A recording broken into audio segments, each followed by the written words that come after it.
Glória a Deus, bom dia com muita alegria. Mais um dia que o Senhor fez para que nós possamos viver esse dia na presença do Senhor. Este é o seu Falando de Vida, né? Mais uma vez nós vamos aí meditar na palavra do Senhor. E nessa manhã eu queria falar sobre o livro de Marcos, no capítulo de número 8, lá no versículo de número 37, diz assim: Ora, levantando-se grande vendaval e as ondas se arremessavam contra o barco, encheu-se de modo o barco que já estava à deriva. Jesus estava na popa dormindo sobre uma almofada. Os discípulos o despertaram dizendo: Mestre, não te importa que pereçamos?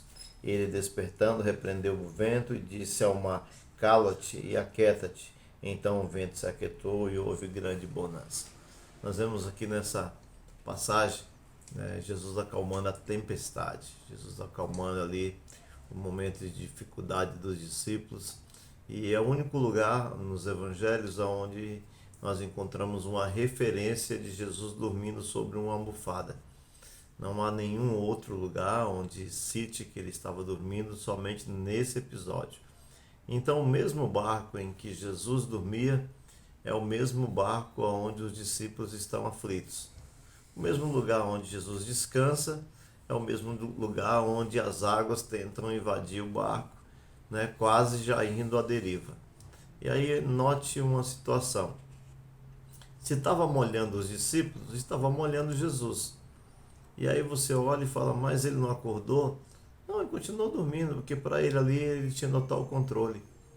E aí é interessante que os discípulos vão acordá-lo. Falou: mestre, tá vendo que a coisa está feia aqui, o barco já está afundando. Há duas coisas que precisam aqui do teu socorro, né? O mar e o vento, né? Um trabalha em função do outro. O vento agita o mar e as ondas se levantam. E aí Jesus, né, assim, na toda calma, se você olhar aqui, parece tão simples, né?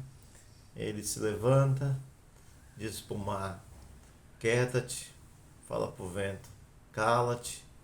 E aí a Bíblia diz que vem uma grande bonança. Isso é muito bom, né? Não, fala a verdade.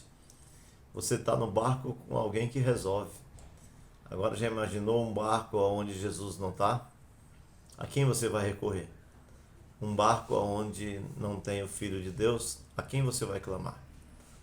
Jesus sabia como resolver a situação, como ele sabe até hoje. Então, o mais importante de tudo é quem está no barco com você. Quem está e quem pode resolver a situação. Muitos barcos andam sem Jesus, então é difícil resolver a situação.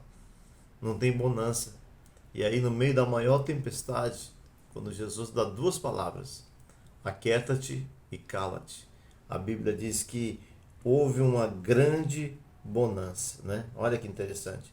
Ele, despertando, repreendeu o vento e disse ao mar: cala-te, aquieta-te. Então o vento se aquietou e houve grande bonança. Não, você entender, as coisas no reino de Deus, elas funcionam de uma maneira maravilhosa. O vento era grande, o vento fez as ondas se levantarem, o vento quase afundou o barco, mas depois que Jesus deu essas duas palavras, né, houve grande, não é pequena, um período grande de bonança. O que é bonança? Ventos calmos. O que é bonança? Sempre quando um barco, passamos por situações de dificuldade como num barco, quando Jesus resolve transformar, né, são duas coisas que acontecem. Acontece primeiro a revolução das ondas, o barulho do vento. Depois vem uma grande, não é pequena, grande período de bonança. Então nessa manhã, chama Jesus do teu barco. Nessa manhã, desperta ele. Não é a água que vai despertá-lo, não é o balanço do mar que vai despertá-lo, nem muito menos o barulho do vento, mas é você que vai despertá-lo. Ele está aí pronto a te ajudar, ele está aí pronto a estar com você. Então chama ele, fala: mestre, me socorre, que com certeza ele vai te socorrer. Vamos orar? Senhor, te louvamos por mais um dia, te agradecemos por essa manhã maravilhosa em que o Senhor nos deu a graça de vivermos. Vamos sair, vamos resolver as nossas coisas na vida. Que o Senhor abençoe cada homem e cada mulher, que em cada barco, em cada casa, haja o Senhor, a dar uma ordem ao vento, uma ordem ao mar, e o resultado de tudo isso é uma grande bonança. Por isso, muito obrigado por esse dia, em nome do Senhor Jesus. Amém? E nós te esperamos todos os domingos, às 18 horas e 30 minutos, na Igreja Cristã da Família de Guarulhos. Marca aí o endereço, Rua Maria Lucina, número 30, bem no centro de Guarulhos. Nós estamos aí no outubro delas, onde 5 mulheres vão pregar a palavra de Deus todos os domingos. Você é o nosso convidado, venha participar conosco, venha viver esse momento na presença do Senhor. Amém? Deus te abençoe e lembre sempre, juntos somos mais fortes para a glória de Deus. Amém? Deus te abençoe.